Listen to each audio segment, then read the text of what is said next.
नमस्कार, मैं हूं तुषार और आप देख रहे हैं खबर 100।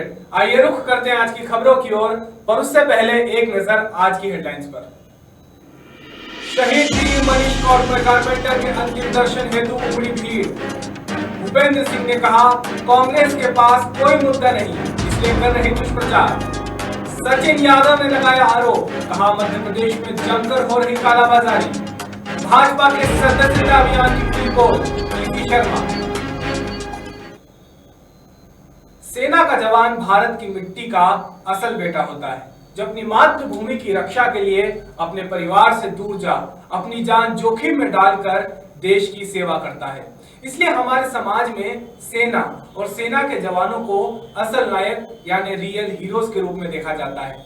इसलिए लेकिन कई बार देश की सेवा करते हुए, मातृभूमि की रक्षा करते हुए सेना के जवान वीर गति को प्राप्त भी हो जाते हैं।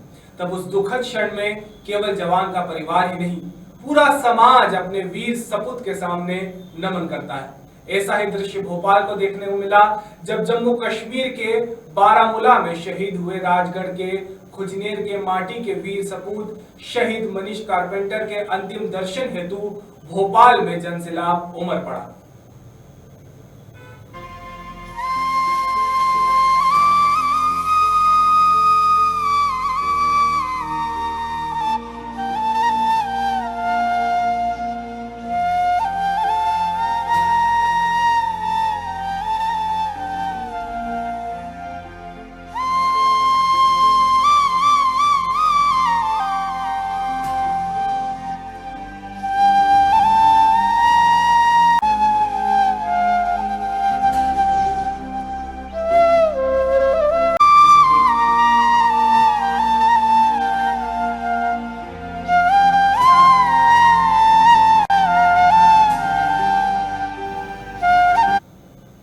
कांग्रेस द्वारा किए जा रहे पोल खोल अभियान पर तंज कसते हुए कैबिनेट मंत्री भूपेंद्र सिंह ने कहा कि भारतीय जनता पार्टी विश्व की सबसे बड़ी पार्टी है।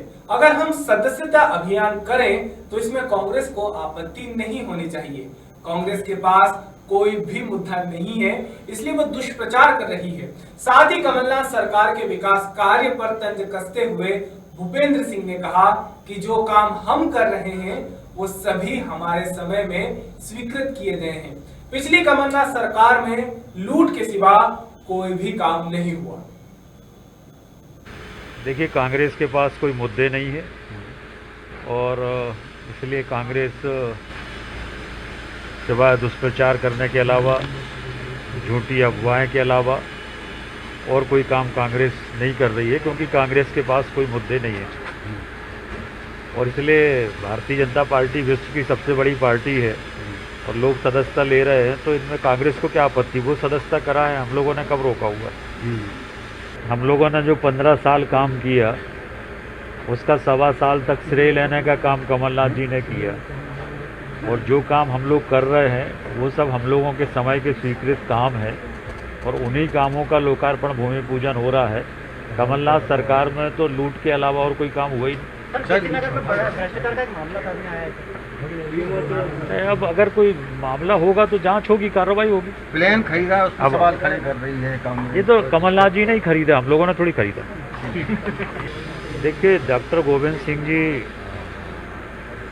का लगातार कांग्रेस में अपमान हुआ है। जमीनी नेता है, संघर्ष करके यहाँ तक पहुँचे हैं। उनका जो सम्मान कांग्रेस में होना था वो सम्मान नहीं हुआ है। कांग्रेस को इसके बारे में आत्मचिंतन करना चाहिए। बयान आया है कि ग्वालियर में 3 दिन तक चले भाजपा के सदस्यता अभियान के बाद अब कांग्रेस के दिग्गज नेता ग्वालियर में कई भाजपा सहित अन्य पार्टी के कार्यकर्ताओं को कांग्रेस की सदस्यता दिलवाएंगे, जिस पर पूर्व मंत्री पीसी शर्मा ने कहा कि सैकड़ों की संख्या में कार्यकर्ता कांग्रेस में शामिल होंगे। साथ ही 3 दिन तक चली भाजपा की सदस्यता अभियान की पोल भी खोलेंगे, जिसके बाद उन्होंने शिवराज सरकार पर कई निशाने साधे। आइए आपको भी सुनाते हैं कि पीसी शर्मा ने क्या कहा। एमपी प्रजापति जी, पूर्व अध्यक्ष सज्जन वर्मा जी, मैं और भी लोग आज ग्वालियर पहुंच रहे हैं।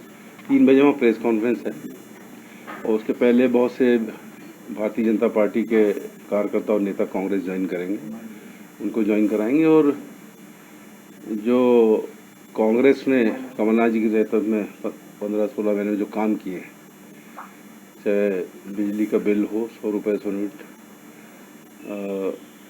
ऋण माफ़ी किसानों की, बच्चियों की शादी का 25 से 51,000 करना, 300 से 600 पेंशन और बहुत से काम जो किए हैं।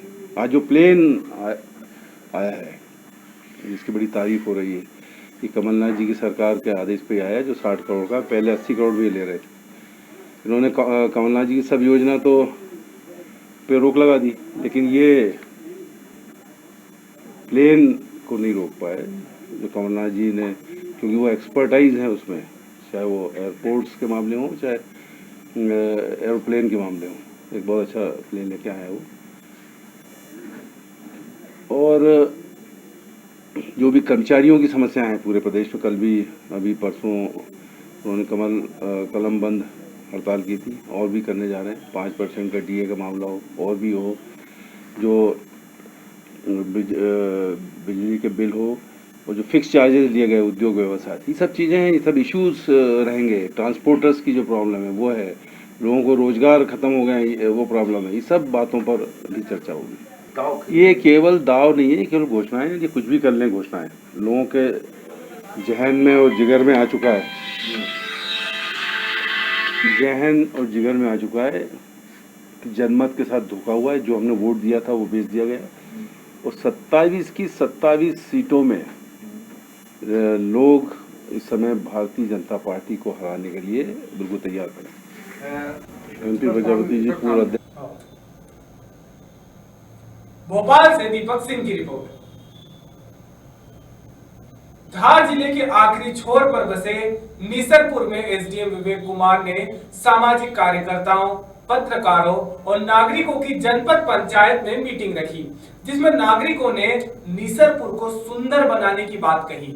एसडीएम विवेक कुमार ने ग्राउंड हकीकत जानने के लिए पैदल चल नीसरपुर का दौरा किया। साथ ही एसडीएम ने मोटी माता मंदिर प्रांगण में पौधारोपण किया। अतिक्रमण को भी खत्म करने की बात कही। अतिक्रमण की हुई दुकानों को शिफ्ट करने की इसमें मुख्य चर्चा रही।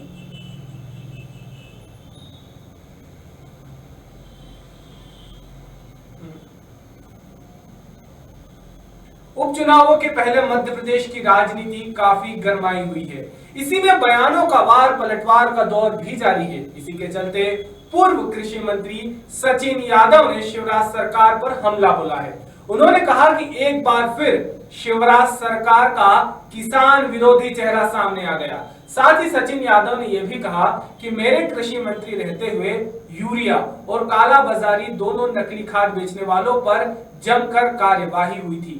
कांग्रेस सरकार ने नकली खाद और बीज बेचने वालों के खिलाफ रासुका लगाया था, लेकिन अब भाजपा की सरकार आते ही माफिया फिर सक्रिय हो गए। मध्य प्रदेश में भारतीय जनता पार्टी का किसान विरोधी चेहरा लगातार जनता के सामने आ रहा है। मैं पिछले कई दिनों से भारतीय जनता पार्टी के राज में जो यूरिया की कालाबाजारी हो रही है उसको लेकर के भारतीय जनता पार्टी की सरकार का ध्यान आकर्षित करने की कोशिश कर रहा हूँ, लेकिन भारत सरकार के कानों में जूं तक नहीं रेंग रही है। अभी पिछले दिनों अशोकनगर में 302 टन यूरिया की कालाबाजारी की खबरें मीडिया में प्रकाशित हुई हैं। अभी पिछले दिनों नरसिंहपुर में 22 व्यक्तियों को 902 मैट्रिक टन यूरिया देने की बातें जो है सामने आई है। हमारी सरकार में हमने शुद्ध के लिए युद्ध अभियान चला करके ऐसे लोगों को कटघरे में खड़ा करने का काम किया था, उनको कानून के दायरे में लाने का काम करा था, जो किसानों को आर्थिक रूप से नुकसान पहुंचाने का, उनको हानि करने का काम करते थे। लेकिन दुर्भाग्य है कि भारतीय जनता पार्टी की सरकार बनने के बाद दोबारा ऐसे माफिया लोग सक्रिय हो गए हैं जो किसानों के साथ छल कर रहे हैं, कपट कर रहे हैं और उनको आर्थिक रूप से कमज़ोर करने का काम कर रहे हैं। अभी के लिए केवल इतना ही, लेकिन ताज़ा खबरों के लिए देखते रहिए खबर 100, जनता की बुलंद आवाज।